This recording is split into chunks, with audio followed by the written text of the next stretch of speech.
آیات مبارکات تلاوت کی ہیں۔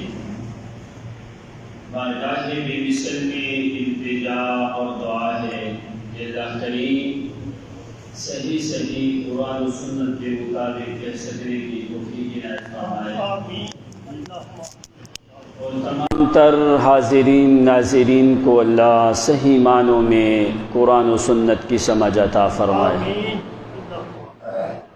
آج بالترتیب ہمارا جو ہے 9واں جمعہ ہے حضرت عیسیٰ علی نبینا علیہ السلام کے موضوع پہ، اور آج 3 جون 2022 جمعۃ المبارک کا عظیم دن ہے۔ اللہ کریم اس دن کو ہمارے لیے باعث رحمت فرمائے۔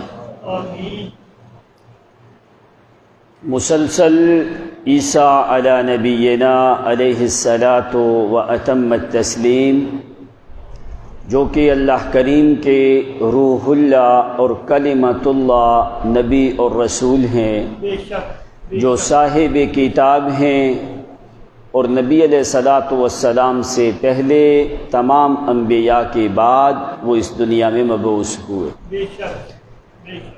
جبکہ جتنے بھی نبی اور رسول اللہ کریم نے اس دنیا میں مبعوث فرمائے، ان کے اوپر اپنے خاص انعامات بھی عطا فرمائے۔ پھر بطور احسان کے اللہ کریم نے ان نعمتوں کو یاد کرنے کا حکم بھی دیا، کیونکہ جتنے بھی انسان ہیں جو نعمت انبیاء کے وجود پہ اللہ کریم صادر کرتے ہیں یا نازل فرماتے ہیں، وہ ایک خاص انعام ہوتا ہے اللہ کریم کی طرف سے، جبکہ جتنے بھی انسان ہیں دوسرے، وہ جتنی بھی محنت کوشش کریں، وہ مقام نبوت اور رسالت تک نہیں پہنچ سکتے۔ انبیاء کی اوصاف، رسولوں کی صفتیں اللہ کریم لوگوں میں داخل کرتے ہیں، لیکن چاہے سارے اوصاف بھی آ جائیں لیکن نبوت اور رسالت تک نہیں پہنچ سکتے۔ جتنے بھی انبیاء تھے ان کے صحابہ میں وہ چیزیں داخل کر دیں کہ جو اچھے اوصاف، انبیاء کے سارے اوصاف ہی اچھے ہوتے ہیں۔ فرمایا کہ اس طریقے سے تم اپنی زندگی بسر کرو جیسا کہ انبیاء کرام نے تمہیں حکم دیا ہے، اور نبی وہ ہوتا ہے کہ جو صاحب شریعت ہو اور کر کے بھی دکھائے کہ بھئی ایسا عمل، وہ پیغمبر کی سنت اور حدیث بنتی ہے۔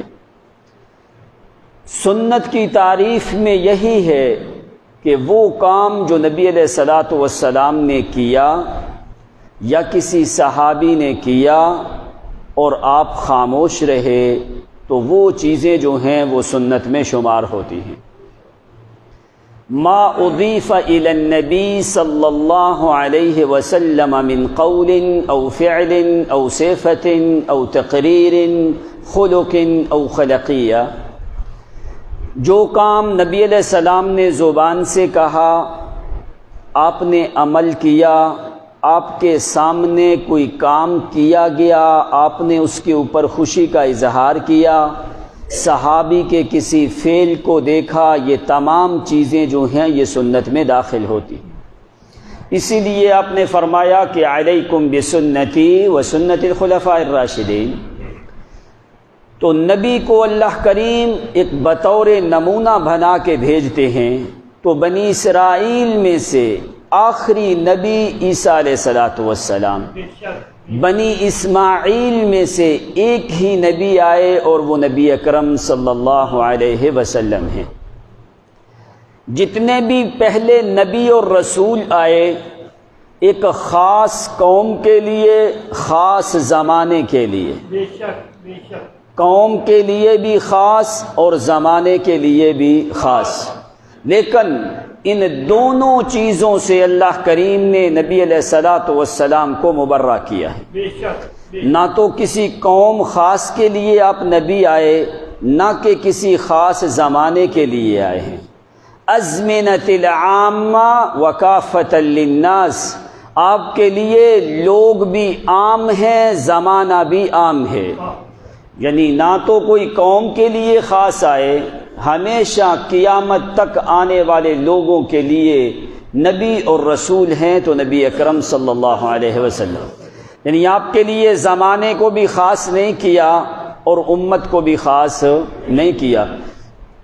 پہلے جتنے بھی نبی رسول آئے وہ ایک خاص قوم کے لیے، جیسے موسیٰ علیہ السلام بھی بنی اسرائیل کو خطاب کرتے رہے، اور حضرت عیسیٰ علیہ السلام بھی بنی اسرائیل کو خطاب کرتے رہے، یا بنی اسرائیل انی رسول اللہ الیکم، اے بنی اسرائیل میں تمہاری طرف رسول بن کے آیا ہوں، ہمیشہ کے لیے میں رسول نہیں ہوں، ہمیشہ کے لوگوں کے لیے میں نبی اور رسول نہیں ہوں، میں صرف یا بنی اسرائیل، اے یعقوب پیغمبر کی خاندان سے آنے والے لوگوں، میں صرف تمہارے لیے رسول بن کے آیا ہوں۔ لیکن عیسیٰ علیہ السلام نے فرمایا یا بنی اسرائیل، تو نبی علیہ السلام نے یہ لفظ نہیں فرمایا، آپ نے فرمایا یا ایھا الناس، اے قیامت تک آنے والے لوگوں، انی رسول اللہ الیکم جمیعا، میں تم سب کے لیے رسول بن کے آیا ہوں، لا رسول بعدی ولا نبی بعدی، میرے بعد کوئی نبی اور رسول نہیں آئے گا۔ جتنے بھی انبیاء آئے سب سے زیادہ اللہ کریم نے معجزات دیے تو موسیٰ علیہ السلام کو 9 معجزات دیے، اس سے کم 5 معجزات دیے حضرت عیسیٰ علیہ السلام کو۔ تو اللہ کریم نے جس وقت عیسیٰ علیہ السلام کا تبلیغ کا سلسلہ جاری رہا تو اللہ کریم نے عیسیٰ علیہ السلام کو حکم دیا کہ اے عیسیٰ پیغمبر، آپ میری نعمتوں کو یاد کرو۔ فرمایا اللہ تعالیٰ کی نعمتیں تو ہر انسان پہ ہوتی ہیں لیکن انبیاء پہ خاص ہوتی ہیں، تو اللہ نے فرمایا اے میرے عیسیٰ پیغمبر میری نعمتوں کو یاد کرو۔ کون سی نعمتیں؟ جو میں نے آپ پہ بھی کی ہیں اور آپ کی والدہ پہ کے اوپر بھی کی ہیں، یعنی یہ دونوں ماں اور بیٹا یہ خاص اللہ تعالیٰ کی نشانیوں میں سے نشانیاں ہیں کہ مریم صدیقہ کی کفالت بیت المقدس میں زکریا پیغمبر نے کی، اور پھر بغیر باپ کے عیسیٰ علیہ السلام کو مریم صدیقہ کے بطن سے پیدا کر دیا، اس لیے فرمایا کلمۃ اللہ و روح اللہ۔ اب فرمایا کہ اے میرے عیسیٰ پیغمبر میری نعمتوں کو یاد کرو۔ کیوں اللہ نے عیسیٰ علیہ السلام کو حکم دیا؟ یعنی اس نعمت کی اہمیت کو ذکر کرنے کے لیے کہ جو اللہ انبیاء کو کہتے ہیں کہ میری نعمتوں کو یاد کرو، حالانکہ انبیاء تو نعمتیں بھولتے ہی نہیں، تو کیا عام انسانوں کے لیے بھی یہ حکم ہے کہ نہیں؟ کیوں؟ تاکہ نعمت کو یاد کر کے منعم کا تمہیں پتہ چلے کہ جو نعمتیں نازل کرنے والا ہے اس کی معرفت تمہارے دل میں آئے کہ اللہ تعالیٰ نے ہمارے اوپر بڑی نعمتیں کی ہیں، کیا ہم اس کی نعمتوں کی شکر گزاری کر سکتے ہیں کہ نہیں کر سکتے؟ اسی لیے اللہ کریم نے، لیکن فرق کیا ہے، عیسیٰ پیغمبر کو کہا میری نعمتوں کو یاد کرو۔ ذرا قرآن دیکھنا، نبی علیہ السلام کو یہ نہیں فرمایا اللہ نے،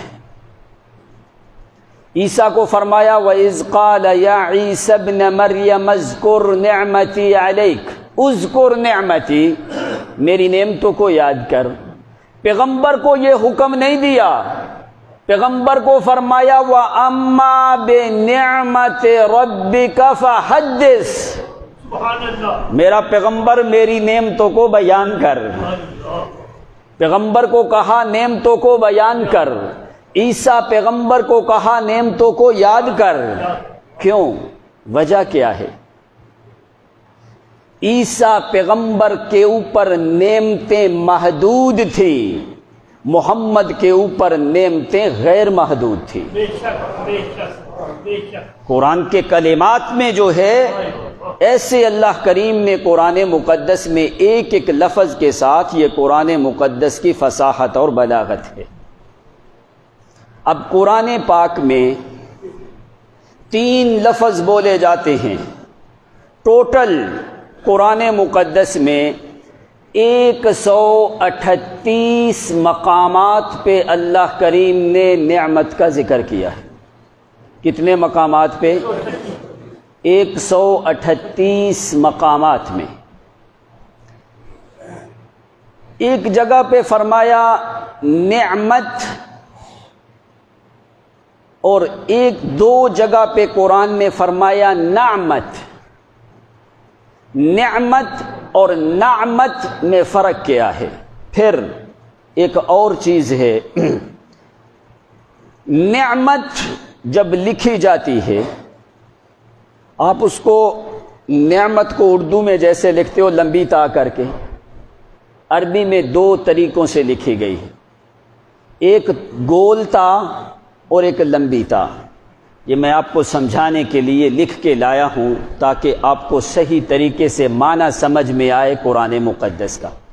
ایک یہ لفظ ہے نعمت، نون کے نیچے زیر ہے، ایسے لکھتے ہو تائے مربوطہ اس کو کہتے ہیں، گول تا. اور دوسرا لفظ ہے نعمت، یہ بھی ایسے ہی لکھا جاتا ہے، نعمہ اور نعمہ. تا جو ہے بے وقت وقف بدل جاتی ہے ہا سے، آخر میں آواز ہا کیا، نعمہ اور نعمہ. تیسرا لفظ اردو میں تم ایسے لکھتے ہو نعمت. اب عربی میں قرآن مقدس میں ان کلمات، تینوں کلمات میں بڑا فرق ہے. نعمت اس طریقے سے قرآن مقدس میں 25 مقامات پہ موجود ہے، اور یہ جو نعمہ ہے یہ قرآن مقدس میں 2 مقام پہ موجود ہے، اور یہ جو نعمت ہے یہ 11 مقامات میں موجود ہے. اب یہ آپ کو لفظ سمجھ میں آگے کہ نہیں آئے؟ نعمت گول تا سے، نعمت نون کے اوپر زبر، یہ بھی گول تا سے، آگے نعمت یہ لکھی گئی. اب ان میں فرق کیا ہے؟ یہ ہے قرآن مقدس کی فصاحت اور بلاغت. اب جہاں پہ اس نعمت کا ذکر ہے، نعمت یہ شامل ہے ہر انسان کو، اور یہ شامل ہے دینی دنیاوی دنیا میں جو بھی نعمت ہے اس کو شامل ہے. اور یہ جو نعمت ہے یہ صرف قرآن مقدس میں 2 مقام پہ موجود ہے، اور یہ صرف کافر کے لیے ہے. اس کا مطلب ہے یہ اس کی انتہا صرف دنیا تک ہے. دنیا ختم، موت آئی تو یہ ساری نعمت ختم. سمجھ آگے کہ نہیں آ گئی؟ اور یہ جو چیز لکھی گئی ہے تائے مفتوحہ اس کو کہا جاتا ہے، اس کی نسبت اللہ کریم نے 11 مقامات میں قرآن میں کی ہے اپنے ساتھ. نعمت اللہ، ٹھیک ہے. 2 مقام پہ یہ لفظ آتا ہے نعمت ربی، نعمت ربک. ٹھیک ہے، سمجھ آئی کہ نہیں آئی؟ اس میں شامل ہے کہ آخرت کے اندر، اس میں شامل کیا ہے؟ آخرت. اس کا ایک معنی ہے اسلام، ایمان. ایسی نعمتیں جس کا فائدہ مرنے کے بعد بھی ہو. یہ رسم الخط جو قرآن نے لکھا ہے، ایسے نہیں قرآن مقدس نے لکھ دیا، ایسے اللہ تعالیٰ کی کتاب جو ہے یہ معمولی چیز نہیں ہے. اللہ کی کتاب، اس میں بڑی فصاحت اور بلاغت ہے. پورے قرآن پاک میں تمہیں یہ 3 لفظ اس رسم الخط میں ملیں گے، پورے قرآن میں جہاں پہ بھی دیکھو گے. نعمت، نعمت اور نعمت، یہ تائے مفتوحہ کے ساتھ. نعمت کا ذکر صرف کافر سے دنیا کی حد تک، سمجھ آ گئی؟ نعمت کا ذکر مومن سے، اس میں مال بھی شامل، دولت بھی شامل، ہر چیز شامل. اس کا ذکر زیادہ تر انبیاء اور رسولوں، اسلام، ایمان، قرآن، کتاب سے ہوتا ہے جو کہ انسانوں کے لیے فائدہ دیتی ہے، اور اس کا ایک معنی اسلام بھی ہوتا ہے. اب بات سمجھ آ گئی؟ سب کو سمجھ آئی کہ نہیں آئی؟ جس کو نہ آئے وہ جمعے کے بعد پھر دوبارہ سمجھ لیں، جو لوگ بعد میں آئے ہیں. اب نعمت مسلمان کے لیے، نعمت قرآن پاک میں 2 مقام پہ. ذرنی والمکذبین سورۃ مزمل اولی النعمت ومہلہم قلیلا۔ دوسرا مقام جو ہے وہ سورۃ دخان میں آتا ہے فرعونیوں کے بارے میں، جس وقت غرق ہو گئے تو قرآن پاک میں فرمایا وَنَعْمَةٍ، نعمت نہیں کہا، وَنَعْمَةٍ كَانُوا فِيهَا فَاكِهِينَ، یہ بڑی نعمتوں میں زندگی گزارتے تھے، آج ساری غرق ہونے سے ختم۔ نعمت وہ ہے جو موت کے ٹائم پہ ختم، اور یہ کافر کے لیے ہوتا ہے دنیا کا مال و متاع، اور نعمت جو ہوتی ہے اس کا فائدہ تمہیں مرنے کے بعد بھی ہوتا ہے۔ تیسری چیز کہ جو تائے مفتوحہ سے لکھی گئی اس کا تعلق اللہ کریم نے اس کی نسبت اپنی طرف کی ہے، وہ چیزیں خاص اللہ نے صرف مومنوں کے لیے رکھی ہیں، اور اس کا فائدہ تمہیں آخرت میں ہوتا ہے۔ اب سورۃ مائدہ اس کے آخری دو رکوع جو ہیں خود جا کے دیکھنا، اللہ کریم نے عیسیٰ علیہ السلام کو حکم دیا کہ اے عیسیٰ پیغمبر، وَإِذْ قَالَ اللَّهُ يَا عِيسَى ابْنَ مَرْيَمَ اذْكُرْ نِعْمَتِي عَلَيْكَ اذْكُرْ نِعْمَتِي عَلَيْكَ، اے میرا عیسیٰ پیغمبر میری نعمتوں کو یاد کر، اذکر نعمتی علیک وعلی والدتک، ایسی نعمتیں جو تیرے اوپر بھی کی ہیں، تیری ماں پہ بھی کی ہیں، تیری والدہ کے اوپر بھی میں نے نعمتیں کی ہیں۔ اذکر نعمتی علیک وعلی والدتک، تیری والدہ کے اوپر بھی میں نے بڑی نعمتیں کی ہیں، تیرے اوپر بھی میں نے بڑی نعمتیں کی ہیں۔ میرا عیسیٰ پیغمبر ذرا میری نعمتوں کو یاد کر، اذ ایدتک بروح القدس، وہ ٹائم بڑا قابل ذکر ہے، وہ میری بڑی نعمت ہے جب میں تیری تصدیق عیسیٰ پیغمبر اپنے جبریل سے کرواتا رہا۔ اذ ایدتک بروح القدس، روح القدس جبریل کے ذریعے تیری تائیدیں کروائی ہم نے، تیری ماں کے سامنے بھی ہم نے فرشتے کو بھیج دیا تیری بشارتوں کے لیے۔ یہ میں خدا کی بہت بڑی نعمتیں ہیں عیسیٰ پیغمبر، میری نعمتوں کو یاد کر، اذکر نعمتی علیک، میری نعمتوں کو یاد کر۔ لیکن پیغمبر کا مقام آتا ہے، سبحان اللہ، سبحان اللہ، سبحان اللہ۔ اللہ کریم فرماتے ہیں میرا پیغمبر اتنی میری نعمتیں ہیں، وَأَمَّا بِنِعْمَةِ رَبِّكَ فَحَدِّثْ، بیان کر میرا پیغمبر میری نعمتوں کو۔ عیسیٰ کو کہا اذکر نعمتی، میری نعمت کو یاد کر۔ محمد کو کہا بِنِعْمَةِ رَبِّكَ فَحَدِّثْ، سبحان اللہ۔ کیوں؟ جو میں نے سارے نبیوں کو نعمتیں دی ہیں، وہ سارے انبیاء کو جو نعمتیں دی ہیں میرا پیغمبر، وہ میں نے تیرے وجود پہ مکمل کی ہیں۔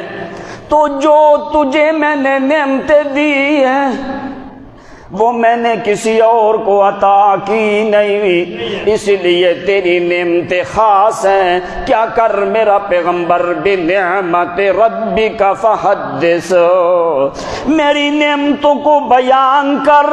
ایک نعمت کو بیان کرنا شروع کر دے، قیامت آ سکتی ہے جو میں نے تجھے دی ہے اس ایک نعمت کے بھی بیان کا حق ادا نہیں ہوتا۔ بے شک، بے شک۔ کچھ لوگوں کو میں نے چند زمانے میں نعمتیں دی ہیں، خاص علاقے میں دی ہیں، خاص زمانے تک دی ہیں میرا پیغمبر، لیکن تم دنیا سے چلے بھی جاؤ گے، جو میں نے تجھے نعمتیں دی ہیں یہ ہمیشہ بیان ہوتی رہیں گی۔ بے شک، بے شک۔ یہی حکم اللہ کریم نے مومنوں کو دیا ہے، یا ایھا الذین آمنوا اذکروا نعمت اللہ علیکم، ایک مقام۔ دوسرا مقام سورۃ آل عمران میں وَاعْتَصِمُوا بِحَبْلِ اللَّهِ جَمِيعًا وَلَا تَفَرَّقُوا وَاعْتَصِمُوا بِحَبْلِ اللَّهِ جَمِيعًا وَلَا تَفَرَّقُوا وَاذْكُرُوا نِعْمَةَ اللَّهِ عَلَيْكُمْ۔ یہ نعمت خاص ہے محمد کے صحابہ کے لیے۔ سبحان اللہ، سبحان اللہ۔ اب قرآن مقدس نے یہاں پہ کیسے لکھا ہے؟ جس وقت صحابہ کا ذکر کیا وَاعْتَصِمُوا بِحَبْلِ اللَّهِ جَمِيعًا، وہ سارے لوگوں کیا کرو، اللہ کی اس رسی کو مضبوطی سے تھام لو۔ وَلَا تَفَرَّقُوا، فرقوں میں مت پڑ جاؤ، تو اور کیا کرو، وَاذْكُرُوا نِعْمَةَ اللَّهِ عَلَيْكُمْ، اللہ کریم کی نعمتوں کو یاد کرو۔ وَاذْكُرُوا نِعْمَةَ اللَّهِ عَلَيْكُمْ إِذْ كُنْتُمْ أَعْدَاءً فَأَلَّفَ بَيْنَ قُلُوبِكُمْ فَأَصْبَحْتُمْ بِنِعْمَتِهِ إِخْوَانًا۔ کون بڑی نعمت ہے او میرے پیغمبر کے ساتھیوں، میں نے ایک خاص نعمت تمہارے اوپر کی ہے۔ وہ کون سی نعمت ہے؟ وَاعْتَصِمُوا بِحَبْلِ اللَّهِ جَمِيعًا وَلَا تَفَرَّقُوا وَاذْكُرُوا نِعْمَةَ اللَّهِ عَلَيْكُمْ۔ اب دیکھ، اب قرآن نے کیسے یہاں پہ لکھا ہے۔ سورۃ آل عمران چوتھا سپارہ آیت نمبر 104، جا کے خود جا کے دیکھ لینا۔ وَاذْكُرُوا نِعْمَةَ اللَّهِ عَلَيْكُمْ، یہاں پہ نعمت جو لکھی گئی ہے یہ گولتا سے لکھی، گولتا سے لکھی کیوں؟ اللہ کی نعمت اللہ کی طرف نسبت ہے نا۔ یہ 11 مقام پہ قرآن میں 11 مقام پہ اللہ نے اپنی طرف نسبت کی ہے۔ فرمایا نعمت اللہ علیکم، معنی کیا ہے؟ یہاں پہ تائے مفتوحہ سے نعمت لکھی گئی، تائے مربوطہ سے لکھی۔ کیا مطلب؟ او میرے پیغمبر کے صحابہ، جو میں نے تمہیں نعمت دی ہے دنیا میں بھی تمہارے لیے فائدہ ہے، مرنے کے بعد بھی یہ نعمتیں تمہیں فائدہ دیں گی۔ کون سی نعمت ہے؟ کون سی نعمت ہے کہ پیغمبر کی صحبت والی نعمت میں نے تمہیں دی۔ ڈائریکٹ قرآن نازل ہوتا ہے، پہلی دفعہ محمد قرآن پڑھتا ہے، پڑھنے والا سب سے پہلے محمد ہے، سننے والے سب سے پہلے تم لوگ۔ آگے جتنی بھی دنیا تک قرآن پہنچے گا وہ تمہاری زبانوں سے گزر کے جائے گا۔ اس لیے اللہ کریم نے یہاں پہ نعمت کو تائے مفتوحہ سے لکھا ہے۔ نعمت اللہ، یہ اللہ کی خاص نعمت ہے تمہارے اوپر کہ دنیا میں بھی تمہارے لیے فائدہ ہے، مرنے کے بعد بھی فائدہ ہے۔ نعمت اللہ علیکم وذکروا نعمت اللہ علیکم، کیسے؟ اذ کنتم اعداء، جبکہ تم آپس میں دشمن تھے۔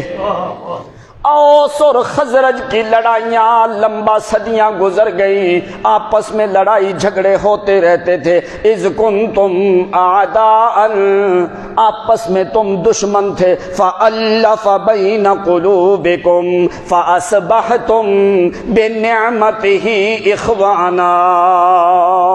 سبحان اللہ۔ کہ اللہ کریم نے کیا کیا؟ تمہارے دلوں کو لا کے اپنی قدرت کاملہ کی مٹھی میں لے کے دوسرے لوگوں کے ہٹ کے او میرے پیغمبر کے ساتھیوں تمہارے دلوں کو اللہ کریم نے اپنی قدرت کی مٹھی میں لے کے آپس میں کرتے کرتے ایک دوسرے کے دلوں کے ساتھ یوں ملا دیا ہے۔ فَأَلَّفَ بَيْنَ قُلُوبِكُمْ فَأَصْبَحْتُمْ بِنِعْمَتِهِ إِخْوَانًا۔ پھر کیا ہوا ہے؟ اسی کی نعمت کی وجہ سے آ کے، تمہاری محنت نہیں یہاں پہ، تمہاری کوشش کوئی نہیں، یہ اللہ کریم کی مہربانی ہے، اس نے اپنی نعمت سے تمہارے دلوں کو ملا کے تمہیں آپس میں بھائی بھائی بنا دیا ہے۔ سبحان اللہ۔ فرمایا اگر آپس میں ایک دوسرے کا معاملہ بھی ہو، کوئی اگر اختلاف رائے بھی آ جائے، لیکن کبھی یہ نہیں ہو سکتا کہ صحابی کا دشمن نہیں ہو سکتا۔ وہ پتہ کیا ہوا؟ ایک دفعہ حضرت علی اور حضرت امیر معاویہ کے درمیان آپس میں کچھ معاملات ہوئے تو رومیوں کو موقع ملا۔ رومیوں نے کہا مسلمان آپس میں لڑ پڑے ہیں، اب ہمیں موقع ہے، ہم حملہ کر دیتے ہیں۔ تو حضرت امیر معاویہ نے خط لکھا روم کے بادشاہ کو، وہ فرمایا تمہاری اتنی جرت کہ تم کہتے ہو لڑ پڑے ہو، ہمارا آپس میں کوئی اختلاف، اللہ کی قسم علی میرے چچے کا لڑکا ہے، تو ارادہ تو کر علی پہ حملہ کرنے کے لیے، مجھے اللہ تعالیٰ کی ذات کی قسم ہے علی تک تو میری میت سے گزر کے جائے گا، میری موجودگی میں تو علی کے اوپر حملہ نہیں کر سکتا۔ سبحان اللہ، سبحان اللہ۔ آراء کا مختلف ہونا یہ الگ چیز ہے، لیکن قرآن نے کہا یہ آپس میں بھائی بھائی ہیں۔ اب قرآن سچ کہتا ہے کہ نہیں؟ لوگ جس طرح مرضی کہتے رہیں، لیکن قرآن نے کہا یہ آپس میں کیا ہیں؟ انما المؤمنون اخوہ وکنتم اخوانا، تم آپس میں بھائی بھائی بن گئے۔ یہ خاص نعمت کا ذکر کیا، اور یہاں پہ دوسرے رسم الخط میں قرآن نے لکھا ہے کہ جس کا فائدہ تمہیں دنیا میں بھی ہے اور آخرت میں بھی، اور یہ خاص اللہ کی نعمت ہے تمہارے اوپر مومنوں، یہ تمہارے اوپر خاص اللہ تعالیٰ کی نعمت ہے۔ اذکر نعمتی علیک وعلی والدتک، عیسیٰ پیغمبر جو تیرے اوپر نعمتیں کی ہیں اس کو بھی یاد کر، جو تیری والدہ پہ کی ہیں اس کو بھی یاد کر، جبکہ تمہاری تائید میں نے جبریل سے کرواتے رہے، روح القدس کے ذریعے سے تمہاری تائید کروائی، اور کیا کیا؟ تکلم الناس فی المہد وکہلا، تم ماں کی گود میں باتیں بھی کرتا رہا، یہ میرے احسان ہے، جوانی میں دعوت بھی دی، یہ میرے احسان۔ کففت بنی اسرائیل، میں نے بنی اسرائیل کے ہاتھوں کو روک دیا، تیرے تک میں نے پہنچنے نہیں دیا، تیرے تک میں نے پہنچنے کیوں؟ وَإِذْ كَفَفْتُ بَنِي اسرائیل، اللہ فرماتے ہیں میں نے بنی اسرائیل کے ہاتھوں کو روک دیا، وہ تیرے تک پہنچ سکے، ان کا ارادہ تمہیں سولی پہ لٹکانے کا تھا، ان کا ارادہ تجھے قتل کرنے کا تھا، لیکن وَإِذْ كَفَفْتُ بَنِي اسرائیل عَنْكَ، خاص میں نے تیری ذات سے بنی اسرائیل کے ہاتھوں کو روک دیا، کوئی بھی کافر نصارہ میں سے یا یہود میں سے تیرے اوپر ہاتھ درازی کرنے کی طاقت رکھتا۔ پھر میرا عیسیٰ پیغمبر تبری الاکمہ والابرس باذنی، تو نے مردوں کو زندہ کیا میرے حکم سے۔ اب قرآن پاک میں یہ دو مقام ہیں، ایک پہلے سورۃ آل عمران میں اور دوسرا سورۃ مائدہ میں، وہاں پہ آیا ہے بِإِذْنِ اللہ، سورۃ مائدہ میں آیا ہے بِإِذْنِ۔ لوگ دھوکہ دیتے ہیں، کہتے ہیں دیکھو جی عیسیٰ علیہ السلام کہتے تھے مردے کو زندہ ہو جا، تخرج الموتى بِإِذْنِ، میرے حکم سے مردہ زندہ ہو جا، حالانکہ یہ اللہ تعالیٰ فرما رہے ہیں بطور احسان کے۔ اللہ تعالیٰ فرما رہے کہ عیسیٰ علیہ السلام یہ میرا احسان تھا کہ تم مردوں کو زندہ کرتے میرے حکم سے، اس کا فاعل اللہ کی ذات ہے۔ تو لوگوں نے عام لوگوں کو دھوکہ دینے کے لیے کہا جی عیسیٰ علیہ السلام کہتے تھے مردے کو زندہ ہو جا میرے حکم سے، جہاں پہ عیسیٰ علیہ السلام نے زندہ کیا وہ پیچھے ذکر ہو چکا ہے آل عمران میں، وہاں پہ فرمایا کہ بِإِذْنِ اللَّهِ، اللہ کے حکم سے زندہ ہو جا۔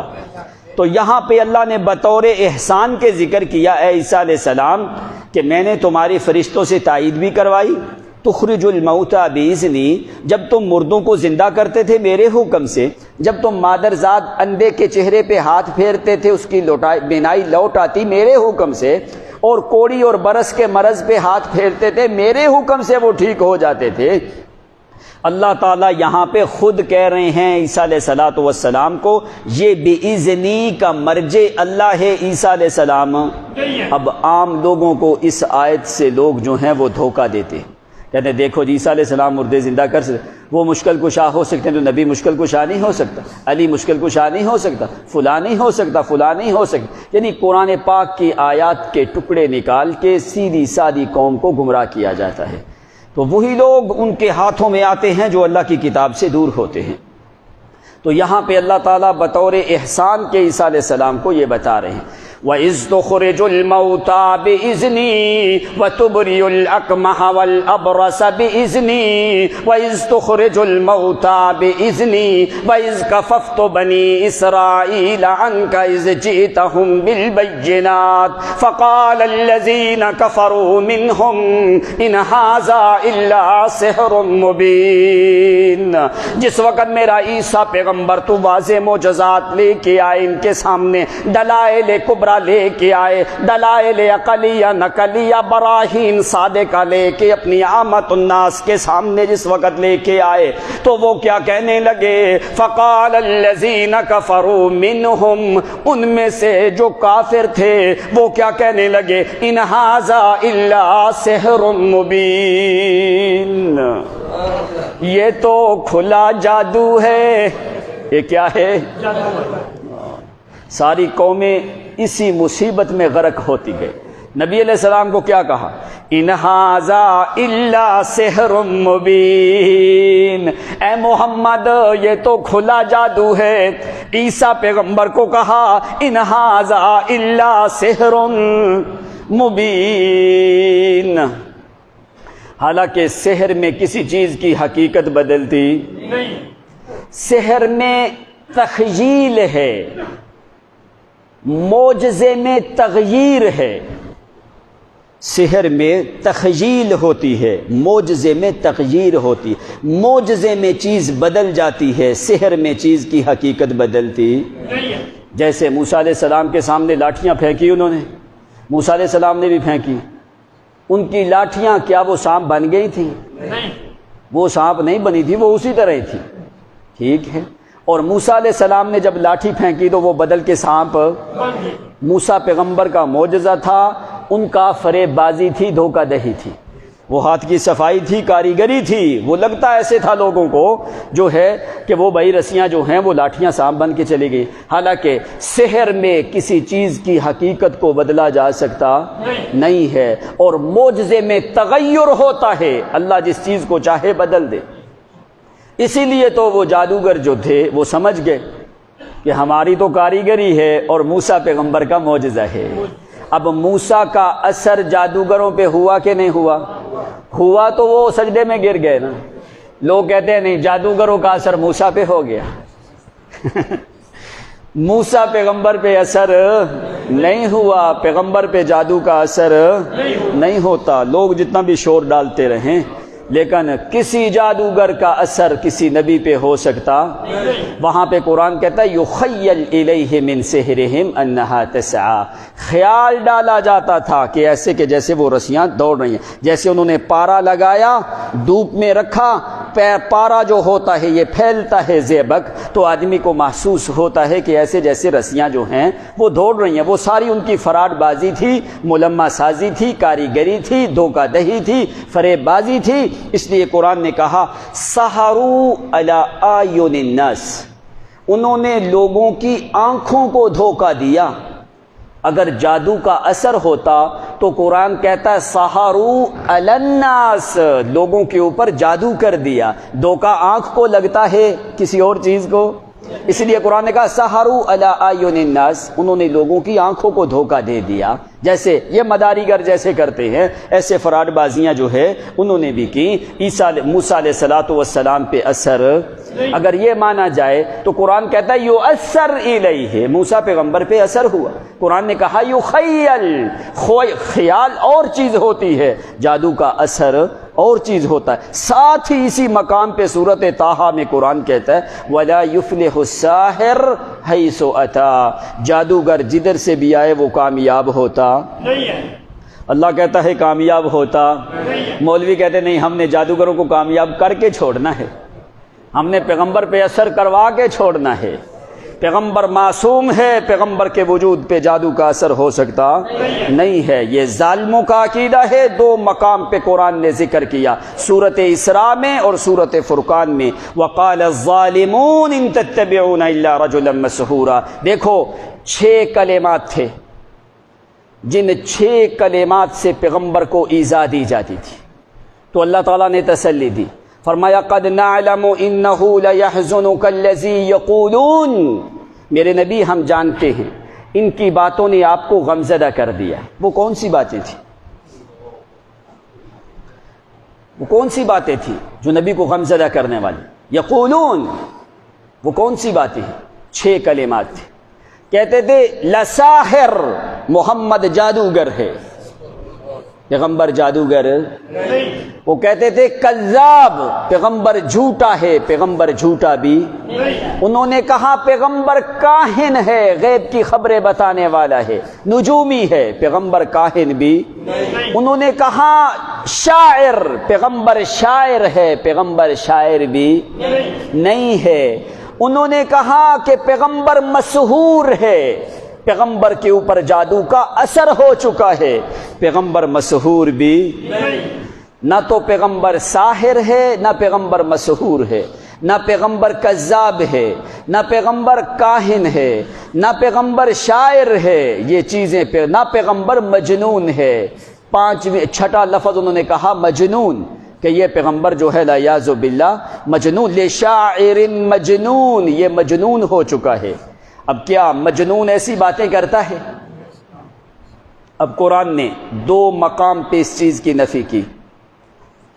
سورۃ قلم 29واں سپارہ خود جا کے دیکھنا، اور دوسرا مقام سورۃ طور ہے 27ویں سپارے میں۔ اب دیکھ قرآن نے وہ نعمت اور نعمت کا معنی ذرا سمجھ، یہاں پہ قرآن نے کیسے کہا۔ انہوں نے کہا پیغمبر مجنون ہے، اللہ نے کیا کہا؟ نون والقلم وما يسطرون ما انت بنعمت ربك بمجنون، سبحان اللہ، سبحان اللہ، بنعمت ربك بمجنون، بے جتنا بے کا نقطہ ہے، مجھے اپنے جلال کی قسم ہے، با کے نقطے کے کروڑویں حصے جتنا جنون بھی میں نے تیرے قریب آنے دیا۔ اس لیے قرآن نے ذکر کیا ہے بے مجنون۔ یہاں پہ دیکھ قرآن مقدس نے یہاں پہ گول تا سے نعمت کو لکھا ہے، وما انت بنعمت ربک بمجنون۔ یہاں پہ سورۃ قلم میں گول تا سے نعمت کو لکھا جاتا ہے۔ میرے پیغمبر جس طرح یہ دنیا دار لوگ کہتے ہیں کہ اس پیغمبر میں جنون آیا، تیرے رب کی قسم، مجھے اپنے ذات کی قسم ہے، کبھی مجنون والا بندہ، جنون والا بندہ، پاگل بندہ تو ایسے باتیں نہیں کرتا۔ ان کو جواب دے دے کہ اللہ کریم نے قسم اٹھا کے کہا جنون میں نے محمد کے قریب آنے دیا۔ ایک بات سورۃ طور میں یہ آیت دوسرے مقام پہ آتی ہے، وہاں پہ اللہ فرماتے ہیں وَمَا بِنِعْمَةِ رَبِّكَ بِكَاهِنٍ وَلَا مَجْنُونٍ۔ یہاں پہ سورۃ طٰ میں یہ نعمت تائے مفتوحہ سے لکھی گئی، میرا پیغمبر وہاں پہ تائے مربوطہ سے لکھی گئی۔ معنی کیا ہے؟ میرا پیغمبر دنیا میں بھی تجھ سے بڑھ کے معزز بندہ، کوئی نہیں، آخرت میں بھی تجھ سے بڑھ کے عظیم بندہ کوئی نہیں، اس لیے قرآن نے دونوں تاؤں سے لکھا ہے۔ سورت قلم کے اندر اس تا سے لکھا ہے، سورت طور میں اس تا سے لکھا ہے، آپ اس کا فرق سمجھ چکے ہو۔ فرمایا سورت قلم میں وَأَمَّا بِنِعْمَتِ رَبِّكَ، یہ تا گول تا ہے یہاں پہ سورت قلم میں، سورت طور میں یہ لمبی تا ہے، اس کا تعلق دنیا سے زیادہ، اس کا تعلق آخرت سے زیادہ۔ قرآن نے کہا میرا پیغمبر دنیا میں بھی میری نعمتیں تیرے لیے، بے شک بے شک، آخرت میں بھی میری نعمتیں تیرے لیے، دین بھی میں نے تمہیں دیا، جو میں نے تمہیں قرآن والی نعمت دی ہے یہ میں نے کسی اور کو دی۔ وَأَمَّا بِنِعْمَتِ رَبِّكَ بِكَاهِنٍ وَلَا مَجْنُونٍ، تیرے رب کی قسم کہانت کو میں نے تیرے قریب آنے دیا، میں نے جنون کو تیرے قریب آنے دیا، تمام تر عیبوں سے میں نے تمہیں پاک بنایا ہے، کوئی عیب بھی تیرے قریب میں نے آنے دیا۔ نہ تو میرا محمد شاعر ہے، نہ کذاب ہے، نہ ساحر ہے، نہ جادوگر ہے، نہ مسحور ہے، نہ کاہن ہے، کون ہے؟ انک لمن المرسلین، میں نے تو رسول سارے بھیجے لیکن سارے رسولوں کا امام میں نے تمہیں بنا کے بھیجا ہے۔ اس لیے یہ کافر لوگ کہنے لگے عیسیٰ پیغمبر کو، فقال الذین کفروا منہم ان ھذا الا سحر مبین، یہ تو کھلا جادو ہے۔ پیغمبر کو بھی کہنے لگے یہ کھلا جادو ہے، لیکن حضرت عیسیٰ علیہ السلام نے فرمایا نہیں نہیں، یہ جادو نہیں، یہ میرے رب کی نعمت ہے جو اس نے میرے اوپر عطا کی ہے۔ قومیں ایسے کہتی آئیں، لیکن آج کے زمانے میں بھی قیامت تک لوگ چلتے رہیں گے جو قرآن مقدس کے اوپر بھی الزام لگائیں گے اور صاحب قرآن پیغمبر کے اوپر بھی الزام لگاتے رہیں گے، لیکن کسی کے الزام لگانے سے نہ قرآن کی حقانیت میں شک آتا ہے، نہ محمد کی نبوت اور رسالت میں عیب آتا ہے۔ پیغمبر بھی پاک ہے اور پیغمبر کی کتاب بھی پاک ہے۔ اللہ فرماتے ہیں وَلَا يُفْلِحُ السَّاحِرُ حَيْثُ أَتَىٰ وَلَا يُفْلِحُ السَّاحِرُونَ، یہ کبھی بھی کامیاب ہو سکتے نہیں ہیں۔ کم از کم پیغمبر کی ذات کو تو چھوڑ دو، سیدھا حملہ پیغمبر کی ذات پہ کرنا یہ کوئی معمولی معاملہ نہیں ہے۔ اپنے ایمان کی خیر مناؤ، ایسا نہ ہو کہ پیغمبر کی توہین کر دو۔ اللہ تعالیٰ پیغمبر کی توہین برداشت نہیں کرتا۔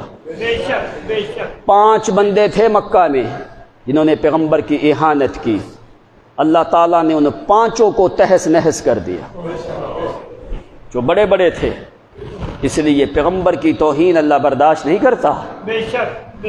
پیغمبر کی عزت کر، جس پیغمبر کا تو نے کلمہ پڑھا ہے، پیغمبر کی بھی عزت کر، پیغمبر کی ذات کی بھی، پیغمبر کی کتاب کی بھی، پیغمبر کی جماعت کی بھی عزت کر۔ اس لیے اب دیکھ یہاں پہ سورت طور میں نعمت کو تائے مفتوحہ سے لکھا، جہاں پہ صحابہ کی نعمت کو ذکر کیا وہاں پہ بھی تائے مفتوحہ سے اللہ نے نعمت کو ذکر کیا۔ فرمایا یہ ایسی نعمتیں ہیں تم دنیا سے چلے جاؤ گے، میں خدا کی نعمتوں کی انتہا نہیں ہوگی۔ یہ ہے قرآن مقدس کی فصاحت اور بلاغت۔ اللہ تعالیٰ نے حکم دیا پھر اسی طرح حواریوں کو کہ میرے عیسیٰ کے ساتھ ایمان لے کے آؤ، اللہ کے ساتھ بھی اور میرے عیسیٰ پیغمبر کے ساتھ بھی۔ وَإِذْ أَوْحَيْتُ إِلَى الْحَوَارِيِّينَ أَنْ آمِنُوا بِي وَبِرَسُولِي قَالُوا آمَنَّا وَاشْهَدْ بِأَنَّنَا مُسْلِمُونَ، ہم نے حکم دیا کہ ایمان لاؤ اللہ کی ذات پہ اور میرے رسول عیسیٰ پیغمبر کے ساتھ ایمان لے کے آؤ۔ وَاشْهَدْ بِأَنَّنَا مُسْلِمُونَ، جس وقت وہ ایمان لائے ساتھ ہی انہوں نے معجزہ طلب کر لیا۔ ایمان لائے ساتھ ہی انہوں نے معجزہ طلب کر لیا۔ کیا؟ صحابہ کرام جب ایمان لے کے آئے انہوں نے پیغمبر سے کوئی معجزہ طلب کیا نہیں ہے۔ انہوں نے معجزہ طلب کر لیا. اذ قال الحواریون یا عیسی ابن مریم هل يستطيع ربك ان ينزل علينا مائدة من السماء. اے عیسیٰ علیہ السلام، کیا ہمارا رب ہماری اس بات کو قبول کر سکتا ہے کہ وہ آسمان سے ایک مائدہ نازل کرے، جس کے نام پہ سورۃ مائدہ ہے، اور یہ سورۃ مائدہ کی آیتیں ہیں. اسی وجہ سے آ کے سورت کو سورۃ مائدہ کہا جاتا ہے. انزل علینا مائدۃ من السماء. یستطیع کا معنی جو ہے، کیا مطلب ہے، کیا تیرا رب طاقت رکھتا ہے، لیکن نہیں، یہاں پہ یستطیع بمعنی یطیع کے ہے. معنی کیا ہے، کیا تیرا رب ہماری اس دعا کو قبول کر کے ہمارے اوپر ایک مائدہ دسترخوان نازل کر سکتا ہے کہ نہیں؟ حضرت عیسیٰ نے فرمایا قال اتقوا اللہ ان کنتم مؤمنین. او اللہ سے ڈر جاؤ اگر تم مومن ہو. کیوں؟ جس وقت قومیں معجزہ طلب کرتی ہیں، معجزے کے بعد جس وقت وہ ایمان میں کمزوری اور قلت آنے لگتی ہے، ایمان ختم ہونے لگتا ہے، تو اللہ کریم ان کو فوری تباہ و برباد کر دیتا ہے. عیسیٰ پیغمبر کے ساتھیوں نے معجزہ مانگا، لیکن محمد کے ساتھیوں نے معجزہ مانگا. انہوں نے، کیا کوئی تمہیں نظر آتا ہے کسی صحابی نے کو معجزہ طلب کیا؟ اللہ کے پیغمبر کو معجزہ دکھاؤ، پھر ہم آپ کے اوپر ایمان لے کے آتے ہیں. اس لیے اللہ نے فرمایا ہم نے ان کو حکم دیا کہ ایمان لے کے آؤ. تو صحابہ کرام یہ سن کے ایمان لائے ہیں. اس لیے حضرت ابو بکر صدیق کو کہنے لگے، ابو جہل صبح کے ٹائم پہ، ابھی سورج نہیں نکلا تھا، جس رات معراج ہوا نا، صبح گئے، کہنے لگے هل تعلم ماذا قال صاحبک. اے ابو بکر تمہیں پتہ ہے تمہارے ساتھی نے کیا کہا؟ فرمایا کیا؟ تمہارا ساتھی کہتا ہے کہ میں ایک رات میں کچھ حصے میں بیت المقدس گیا، بیت المقدس سے ساتوں آسمان اوپر سدرۃ المنتہا، جنت الماوا، سارا چکر لگا کے میں نے آ کے وصلیت صلاۃ الفجر بالابتح، اور اس نے نماز فجر کی آ کے بیت اللہ میں ادا کی. کیا یہ ماننے میں آتی ہے نحن نضرب اکباد الابل ب40 لیلۃ یا ابا بکر. اے ابو بکر ہم 40 دن اونٹ بگاتے رہتے ہیں، پھر ہم بیت المقدس میں پہنچتے ہیں، اور تیرا ساتھی کہتا ہے میں رات کے کچھ حصے میں آ گیا ہوں. آگے دیکھ حدیث کی کتابوں میں صدیق نے کیا کہا، ان قال صدق. کیا محمد نے کہا؟ انہوں نے کہا ہاں کہا. کہتا پھر اللہ کی قسم پھر ایسا ہوا ہے. اگر پیغمبر کی زبان سے نکلا ہے ان قال فصدق، اگر پیغمبر نے کہا ہے تو سچ ہے. تم جیسے ہزاروں ابو جہل جھوٹے ہو سکتے ہیں، محمد کی زبان سے جھوٹ نہیں نکل سکتے. تو حضرت ابو بکر صدیق نے آگے پتہ ہے کیا کہا؟ انہوں نے کہا یہ تو کوئی معمولی بات ہے، ہم آسمان کی خبروں کی تصدیق کر سکتے ہیں، کیا ہم اس خبر کی تصدیق نہ کریں محمد کی؟ ہم پیغمبر سے معجزہ نہیں مانگتے، ہم ایمان لانے کے لیے، یقین کے لیے ہم محمد سے معجزہ طلب نہیں کرتے. کیوں؟ ہم پیغمبر کی زبان پہ یقین رکھتے ہیں، اس لیے کہ اس پیغمبر کی زبان سے کبھی جھوٹ کا شبہ بھی ہو سکتا نہیں ہے. یہ تو کافر خود بھی مانتے، کہتے ما جربنا لک مرارا وما رأینا فیک الا صدقا. اللہ کی قسم ہم نے بڑا تجربہ کر کے دیکھا، محمد سے بڑھ کے سچا آدمی ہم نے دیکھا نہیں ہے. انہوں نے کہا کہ عیسیٰ علیہ السلام مہربانی کرو، اللہ تعالیٰ کیا ہمارے اوپر مائدہ نازل کر سکتا ہے؟ اب مائدہ پتہ ہے کیا ہوتا ہے؟ ایک تو ہوتا ہے جو دسترخوان، وہ مائدہ نہیں ہوتا. مائدہ کا اصل مادہ میم جو ہے اور الف جو ہے یا اور دال ہے. میم الف اور دال سے اس کا مطلب ہوتا ہے مد یا مدو، ہاتھ پھیلانا. ایسے برتن کی طرف جہاں پہ مختلف قسم کے کھانے ہوں. تضطرب، آدمی مضطرب ہو جائے، ہاتھ پھیلائے، ادھر چاول، ادھر گوشت، ادھر حلوہ شریف، ادھر کوئی اور چیز، کوئی ادھر اور چیز. یہ ایسے اس نے ہاتھ بڑھایا، یہ ایک چیز ڈالنے لگا، کہتا ہے نہیں ابھی میں پہلے یہ کھیر کھا لوں، مولوی تھا، اس نے کہا میں پہلے کھیر کھا لوں ختم نہ ہو جائے. یعنی ایسے ہاتھ بڑھاتے بڑھاتے فرمایا تضطرب، یہ مضطرب ہو جائے کہ میں کون سی چیز لوں. اگر کھانے نہ ہوں تو پھر خوان ہوتا ہے، صرف کیا ہوتا ہے، جس کو اردو میں آپ دسترخوان کہتے ہو، فارسی میں وہ صرف خوان ہوتا ہے. کھانے ہوں تو مائدہ ہوتا ہے. ایسے جس کے اندر مختلف قسم کے کھانے ہوں، آدمی مضطرب ہو جائے، اپنا ہاتھ پھیلائے کہ میں کیا چیز ڈالوں، مختلف قسم کے کھانے ہوں، اس کو مائدہ کا ایسا برتن، تپسی، ٹرے، بڑا صحن سے جو ہے جس کے اندر بہت زیادہ کھانے ہوں، اس کو کہا جاتا ہے مائدہ، جس پہ آدمی ہاتھ بڑھا سکے اور مختلف قسم کی طرف اس کی توجہ ہو جائے، میں یہ لوں یہ لوں یا یہ لوں. یہ انہوں نے مانگا، ایسے انہوں نے ایک کھانا طلب کیا نہیں ہے. یہ ہے مائدہ. تو انہوں نے کہا کہ کیا کر سکتے. عیسیٰ علیہ السلام نے فرمایا قال اتقوا اللہ، اللہ سے ڈرو، ان کنتم مومنین، اگر تم مومن ہو تو پھر تو ان چیزوں کی ضرورت نہیں ہے، تو ایسا نہ کرو. انہوں نے کہا عیسیٰ علیہ السلام ہم اس لیے نہیں طلب کر رہے، ہم تو آسمان کے کھانوں کی لذت حاصل کرنا چاہتے ہیں، تاکہ ہمارے لیے ایک خاص یہ چیز ہو جائے کہ ہم آسمان کا کھانا کھائیں، آنے والے لوگوں کے لیے یہ دن خوشی کا ہو جائے، ہمارا دل اور زیادہ مطمئن ہو جائے. قالوا نريد ان ناكل منها وتطمئن قلوبنا ونعلم ان قد صدقتنا ونكون عليها من الشاهدين. ہم چاہتے ہیں کہ ہم اس میں سے کچھ کھائیں، ہمارا دل مطمئن ہو جائے. عیسیٰ پیغمبر کے ساتھیوں کا دل مطمئن ہونے کے لیے انہوں نے کیا کہا، آسمان کا کھانا آئے، آسمان کا کھانا آئے، اس کو کھائیں، ہمارا دل مطمئن ہو جائے. مومنوں کے لیے قرآن نے قانون کیا ذکر کیا ہے، او مومنوں کے دل کھانوں سے مطمئن نہیں ہوتے، کس سے ہوتے ہیں؟ الا بذکر اللہ تطمئن القلوب. جو مومن ہوتا ہے اس کا دل قرآن سے مطمئن ہوتا ہے. کس سے؟ کھانوں سے. جو کھانے والے لوگ ہیں نا وہ بہت زیادہ ہیں، ان کے دل، جو کھانے والے لوگ ہیں، آپ سمجھتے ہو جو بھی کھانے والے لوگ ہیں، کوئی مردوں کے نام پہ، کوئی زندوں کے نام پہ، یاد رکھو ان کے دلوں میں اطمینان نہیں آتا. بات سمجھ لینا، ذرا غور سے سن لینا.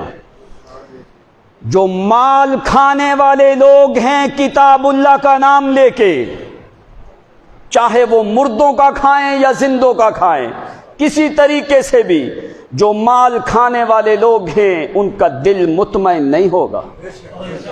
کبھی تم پوچھ لینا جو مال کھانے والے لوگ ہوتے ہیں، چاہے وہ کسی طریقے سے کھائیں، قرآن کو بیچ بیچ کے کھائیں، یا سائبان لگا کے میت کے اوپر قبروں پہ پڑھ کے کھائیں، یا ختم کے ذریعے کھائیں، یا 11ویں کے ذریعے، یا نظر و نیاز کے ذریعے، یا تعویذات کے ذریعے، جس ذریعے سے بھی قرآن کی کمائی کھانے والے جو لوگ ہیں قرآن کا نام لے کے، ان کے دلوں میں کبھی اطمینان نہیں آئے گا. الا بذکر اللہ تطمئن القلوب. جب تک تیرا ایمان اللہ کے اس ذکر پہ نہیں، تیرے دل میں اطمینان نہیں آتا. کھانوں سے دل مطمئن نہیں ہوتا، دولت سے دل مطمئن نہیں ہوتا. قرآن نے کیا کہا؟ یا ایتھا النفس مطمئنہ. یہ کون ہے مطمئن؟ بذکر اللہ تطمئن القلوب. جن کا ایمان اس ذکر کے مطابق ہے وہ دنیا میں بھی مطمئن اور آخرت میں بھی مطمئن. اگر مطمئن ہونا چاہتا ہے تو اپنا تعلق اللہ کی کتاب سے رکھ. جیسے قرآن کہتا ہے ویسے ایمان لا. چھوڑ مولویوں پیروں کو، جیسے قرآن کہتا ہے اسی طرح ایمان لا تو تیرا دل مطمئن ہوگا. ورنہ اطمینان آ سکتا؟ ساری دنیا کی کتابیں پڑھ، تجھے اطمینان نہیں ملے گا. اطمینان آتا ہے تو اللہ کی کتاب سے. قرآن نے بڑے قانون ذکر کیے ہیں اطمینان کے. ان کے بڑا قانون جو ہے بذکر اللہ تطمئن. بذکر کیا ہے؟ انا نحن نزلنا الذکر وَإِنَّا لَهُ لَحَافِظُونَ. اس سے بڑھ کے کوئی ذکر نہیں ہے. اگر اپنے ایمان کی حفاظت چاہتا ہے تو اپنا تعلق اللہ کی کتاب سے رکھ.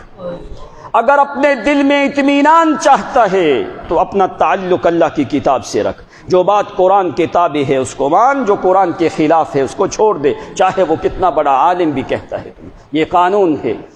اسی لیے انہوں نے کہا تاکہ ہمارا دل جو ہے وَنَعْلَمَ أَنْ قَدْ صَدَقْتَنَا وَنَكُونَ عَلَيْهَا مِنَ الشَّاهِدِينَ، تاکہ ہم اس بات کے اوپر گواہ ہو جائیں۔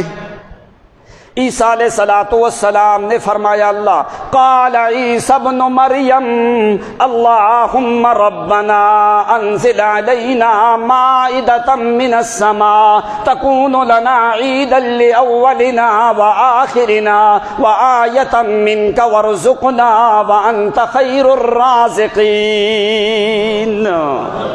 قال عیسیٰ ابن مریم، عیسیٰ بیٹے مریم کے، یہاں پہ بھی قرآن میں آتا ہے 34 مقامات پہ ابن ہے لفظ، 33 مقامات پہ عیسیٰ پیغمبر کا نام ہے قرآن مقدس، جہاں پہ بھی آیا ہے عیسیٰ بیٹے مریم کے۔ کیوں قرآن نے ذکر کرتا ہے کہ عیسیٰ پیغمبر کا باپ موجود نہیں ہے، بغیر باپ کے اللہ تعالیٰ نے عیسیٰ علیہ السلام کو پیدا کیا۔ عیسیٰ ابن مریم اللہم، کیا کہا ہے؟ اللہم۔ اصل میں یہ اللہم لفظ کیا ہے؟ کیا ہے یہ اللہم؟ اصل میں لفظ کیا ہے؟ اس کا معنی کیا ہے؟ جس وقت یہ اصل میں لفظ ہے یا اللہ، اب کیسے بن گیا اللہم؟ یا اللہ، جس وقت یا حرف ندا، جس وقت کثرت سے دعا میں کثرت آنے لگتی ہے، جس وقت بلانے میں کثرت آنے لگتی ہے، اس یا کو حمزہ سے بدل دیا جاتا ہے، اس یا کو حمزہ سے بدل دیا جاتا ہے، درمیان والے حمزہ کو لام سے بدل دیا جاتا ہے۔ معنی کیا ہوتا ہے؟ جس وقت بلانے میں کثرت آتی ہے پھر یا کو ختم کر کے اصل میں معنی ہوتا ہے یا اللہ، لیکن جس وقت کثرت آنے لگتی ہے، بلانے میں زیادہ بلانے لگتا ہے، تو اس وقت یہ یا حرف ندا میں سے کل آتا ہے، اس لیے اس کو بدل دیا جاتا ہے اللہ۔ تو معنی کیا قرآن سمجھاتا ہے؟ اللہم معنی کیا ہے؟ او لوگو، عیسیٰ پیغمبر نے صرف مجھے یہاں پہ نہیں بلایا، یہاں پہ نہیں بلایا، عیسیٰ پیغمبر مجھے کثرت سے بلاتا تھا، عیسیٰ پیغمبر مجھے کثرت سے بلاتا تھا، اس لیے یہاں پہ یا اللہ نہیں کہا، اللہم ربنا۔ جس وقت یا اللہ یا اللہ یا اللہ کہتے کہتے دعا میں کثرت آنے لگتی ہے، پھر اس لفظ کو عربی لغت میں بدل کے اللہم کے ساتھ بنایا جاتا ہے۔ معنی کیا ہوتا ہے کہ یہ بندہ کثرت سے دعائیں کرنے والا ہے۔ اللہم ربنا، اللہم ربنا انزل علینا مائدة من السماء۔ اللہ کریم نے معنی سمجھایا، عیسیٰ پیغمبر کی عبودیت کو ظاہر کیا ہے، اپنی معبودیت کو ظاہر کیا ہے۔ او عیسیٰ کو الہ کہنے والوں، عیسیٰ تو میرا عابد ہے، معبود ہو سکتا۔ او عیسیٰ کو خدا کا بیٹا کہنے والوں، وہ تو عاجز ہے، عاجز نہ ہوتا میں نے عیسیٰ پہ نعمتیں نازل کی ہے۔ جو بیٹا ہو، خدا ہو، اس پہ کوئی نعمتیں نازل کرتا۔ او عیسیٰ تو میرا عاجز ہے، میں نے اسے نعمتیں دی ہیں، ایک دفعہ نہیں، وہ تو کثرت سے مجھے بلانے والا میرا پیغمبر ہے۔ اللہم ربنا انزل علینا مائدة من السماء، اے اللہ آسمان سے تو کوئی کھانا نازل کر، تکون لنا عیدا لأولنا وآخرنا، جو ہمارے لیے ایک ملی تقریب کا دن ہو، ایک ملی تقریب کا دن ہو ہمارے لیے، ہم جمع ہو کے تیری تکبیر و تحمید کے لیے جمع ہو، عیدن جو ہمارے لیے خوشی کا دن ہو۔ عید کا معنی کیا ہوتا ہے؟ خوشی کا دن ہو، ایک ملی تقریب، اجتماعیت، جمع ہو کہ اللہ کی تکبیر تحمید بیان کی جائے، یہ معنی عید کا ہوتا ہے۔ ایک معنی خوشی کا ہوتا ہے۔ عیسیٰ علیہ السلام نے فرمایا تکون لنا عیدا لاولنا وآخرنا وآیۃ منک وارزقنا وانت خیر الرازقین۔ اے اللہ تو مہربانی کر اولین آخرین کے لیے وہ خوشی کا دن ہو، اور فرمایا وارزقنا، ہم کو عطا کر۔ رزق کی آپ تعریف سن کے آئے ہو، کل شیء ما ینتفع جسمک، ہر وہ چیز رزق ہے جس سے تیرے جسم کو فائدہ ہو، صرف کھانا رزق نہیں، ہر وہ چیز رزق ہے جس سے تیرے جسم کو ورزقنا، جو خود مانگے وہ دینے والا ہو سکتا، جو خود حاجت مند ہے وہ حاجت روا ہو سکتا، جو مشکل مند ہے وہ مشکل کشا ہو سکتا۔ اللہ کریم نے فرمایا او عیسائیو، تم عیسیٰ کو خدا کہتے ہو، لقد کفر الذین قالوا ان اللہ ثالث ثلاثہ، عیسیٰ تینوں میں سے ایک ہے، او اکانی میں ثلاثہ کا عقیدہ رکھنے والو، تم کہتے ہو عیسیٰ خدا ہے، جو خدا ہو وہ مانگتا عیسیٰ پیغمبر تو مانگ رہے ہیں ورزقنا، اللہ مجھے عطا کر، وانت خیر الرازقین، تجھ سے بہتر رزق دینے والا۔ عیسیٰ نے کہا اللہم، عیسیٰ علیہ السلام نے کہا، تو محمد الرسول اللہ صلی اللہ علیہ وسلم نے کیا کہا؟ اللہم انت احق من عبد وَأَحَقُّ مَنْ سُجِدْ وَأَنصَرُ مَنِ ابْتُغِي وَأَرْأَفُ مَنْ مَلَكَ وَأَجْوَدُ مَنْ سُئِلَ وَأَوْسَعُ مَنْ أَعْطَى أَقْرَبُ شَهِيدٍ أَدْنَى حَفِيظٍ يَا مَنْ لَا يُؤَاخِذُ بِالْجَرِيرَةِ وَلَا يَحْتِكُ السِّتْرَ اللهم إني عبدك ابن عبدك ابن أمتك ناصيتي بيدك ماض في حكمك عدل في قضاؤك نسألك بكل اسم هو لك سميت به نفسك أو أنزلته في كتابك أو علمته أحدا من خلقك أو استأثرت به في علم الغيب عندك أن تجعل القرآن العظيم ربيع قلبي، یہ محمد کے کلمات، ربیع قلبی نور صدری ذہاب ہمی وغمی وجلا حزنی اللہم انی لکا اسلمت۔ ساری دنیا سے بڑھ کے مقام تو محمد کا ہے۔ اللہ فرماتے اگر میرا محمد میرے سامنے عابد ہے، پیغمبر سے بڑھ کے میں خداوند کریم کے ہاں کوئی عزت والا انسان نہیں۔ اسی سے مانگ جس سے محمد مانگتا ہے، اس کے خزانے میں کمی آ سکتی۔ تو نبی علیہ السلام، عیسیٰ پیغمبر نے کہا اللہم، نبی علیہ السلام نے فرمایا اللہم لکا اسلمت، اے اللہ میں محمد اپنے پورے وجود کو تیرے حوالے کرتا ہوں، میرے وجود کو میرے حوالے نہ کر، میں محمد اپنے وجود کی حفاظت کرنے بھی قابل بھی۔ اللہم لکا اسلمت ووجہت الیک وفوضت امری الیک والجات ظہری الیک رغبتا ورہبتا الیک لا معوى ولا ملجا ولا منجا منک الا الیک آمنت بکتابک الذی انزلت وبنبیک الذی ارسلت۔ اے اللہ میں اپنے وجود کو تیرے حوالے کرتا ہوں، میں توجہ تیری طرف کرتا ہوں، میرا چہرہ تیری طرف ہے، میرا چہرہ۔ اوہ جس وقت قبلہ تبدیل ہوا کیا ہوا، قرآن نے وہاں پہ کیسے الفاظ بولے؟ ادھر محمد کہتے اللہ میرا چہرہ تیری طرف، میری نگاہیں تیری طرف۔ اللہ فرماتے فَلَنُوَلِّيَنَّكَ قَدْ نَرَىٰ تَقَلُّبَ وَجْهِكَ، میرا پیغمبر تو نے چہرہ میری طرف کیا، مجھے اپنے جلال کی قسم ہے میں نے رحمت کی آنکھیں تیری طرف کی ہیں۔ قد نرا، قد مانا قسم کا دیتے، قد نرا تقلب، جس وقت تو اپنے چہرے کو الٹتا تھا، جس وقت تو اپنے چہرے کو پلٹتا تھا، کبھی اوپر کبھی دائیں کبھی بھائیں، تو اوپر دیکھتا تھا، میں خدا کی نظریں تیرے اوپر، تیری نگاہیں میرے اوپر، قد نرا تقلب وجہک فی السماء،